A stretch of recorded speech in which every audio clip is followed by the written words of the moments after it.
Hi, I'm Cecilia, and the research question I made was why people believe in zodiac signs. And in the first module, I investigated the origins of the zodiac signs and how they came to the regular public. And in the second module, I studied what kind of people usually believe in this stuff and what kind of characteristics have in their personality and what kind of beliefs they have, like their religion or political views, and yes, etc. So my conclusions in the second module was that people that tend to believe in zodiac signs, in sun signs, in luck, in moon rising, sun rising, stuff like that are mostly female. 9 out of 10 are female usually, and there are also a lot of non-binary people, more than male, that believe in zodiac signs.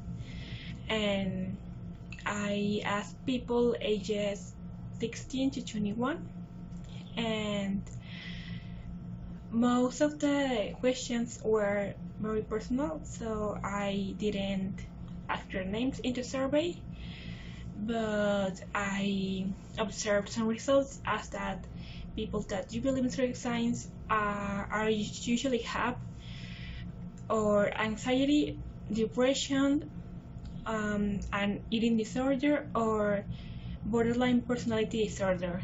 At least what out of the 25 people that I interviewed, only 4 people or 3 people, I don't remember, didn't have or didn't think they have these disorders. They were also asked if they were religious or if their parents were religious, or if they ever attended a religious school. And most of them answered that they believe in God, or that if they didn't do anymore, that they did when they were children. Again, only 3 or 4 said that they never believe in God, or that their parents are not religious. So now from all these results, there are 5 questions that we can make to expand our future research.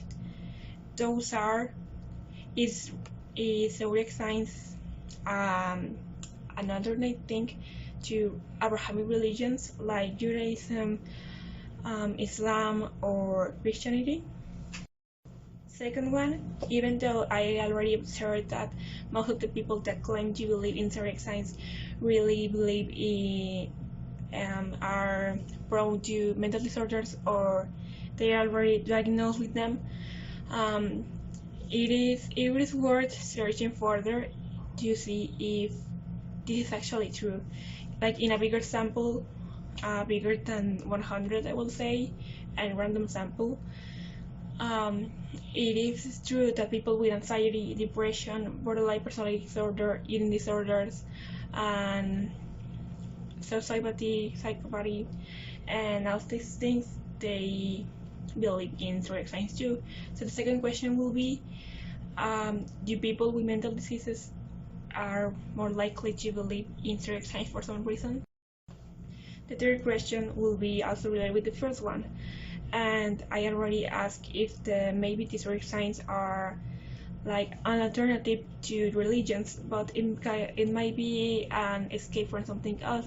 They might not like their lives, or they might want to believe that there is something else to believe on, but they really, well, what they don't they don't believe in God, because I don't know, a lot of young people don't believe in God, myself included, or they never believe in it. So maybe they lack faith in their lives or something to explain.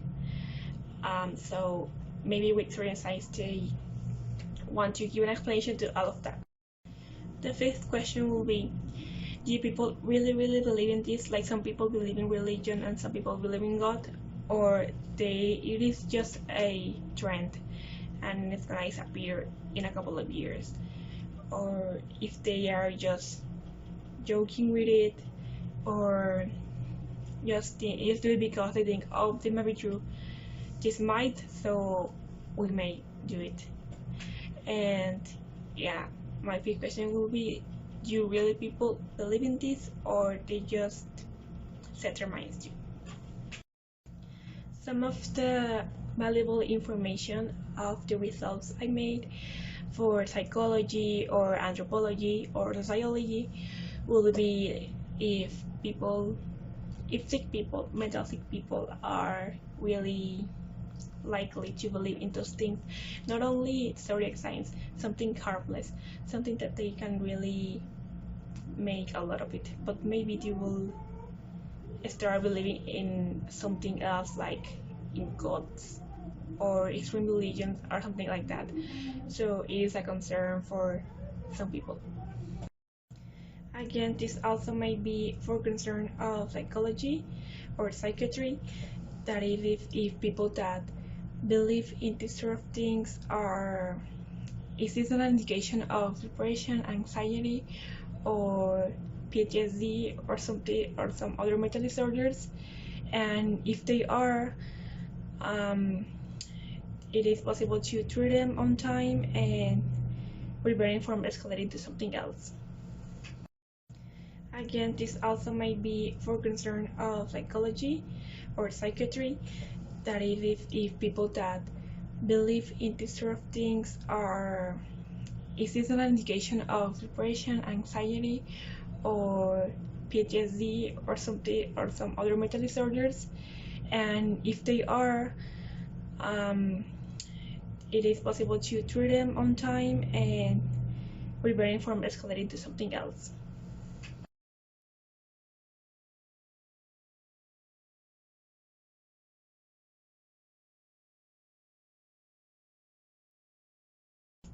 Now, for anthropology and sociology, it is also worth investigating if this thing is not a trend, and it might even replace some religion someday. Like when you ask someone what religion are you, they might not say Catholic anymore, or Christian, or Muslim, or Buddhist. They might say, "Oh, I believe in the zodiac signs." Maybe they would create this group, yes, this ethnic group, I will say, or religious group, out of nowhere, and that will be something cool to study from the point of view of anthropology and sociology. And for people that really are against this work, that they don't believe that all zodiac sign believers are ill, or they are disillusional or neurotic, well, there's evidence, and the evidence is there.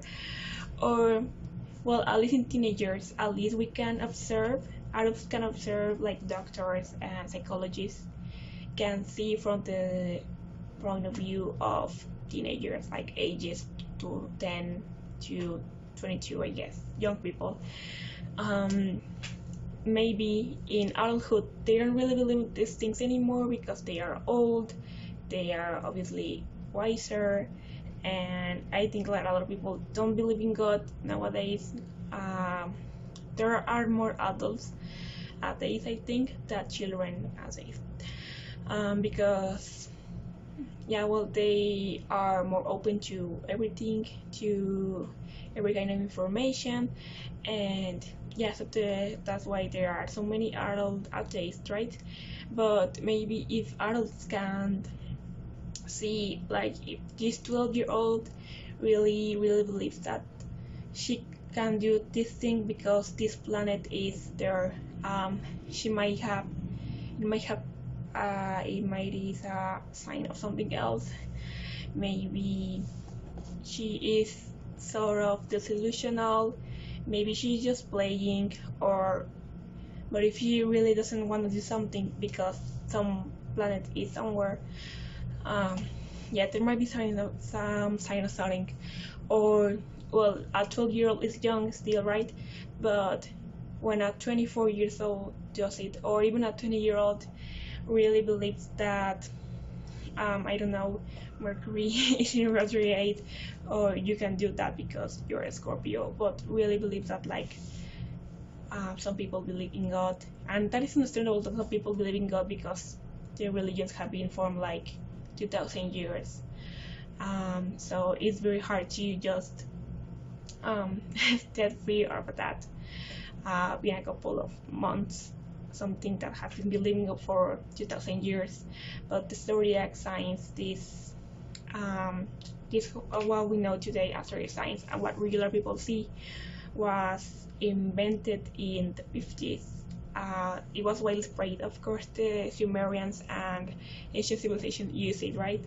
But well, they were ancient. But the thing that we know as zodiacs, and some people read in the newspaper or in Twitter something. It was invented in the 50s in England, and as a way of fun on a newspaper, like a joke section and comic section and the astrology section. Yeah, that was invented like that just for fun, and then it started going on every part of the world. So if a 20-year-old really believes that, with total trust and total faith, it might mean something. It might mean something simple, like they're lonely, they just want to believe in something, or they might be schizophrenic, or with borderline personality disorder, or suicidal, or anxiety, depression. So yeah, this was my story. There are a lot of people who believe in zodiac signs, like really believe in them. They believe that the astros interfere in some way with their lives.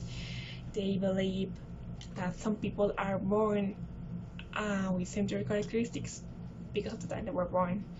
So yeah, most of these people already have something to some kind of background, like anxiety, depression, borderline personality disorder, or eating disorders, or some symptoms of schizophrenia. But schizophrenia is a step further, so it's something that only like professionals can count. So I didn't really count that on my story, but the other four I mentioned already, yes. Or they had other background, like they really believe in God when they were children, or their parents are very religious, or they attended a religious school in some point of their lives. So those are the backgrounds. Either they were religious before, or they have diagnosed or believe themselves they have some kind of mental disorder.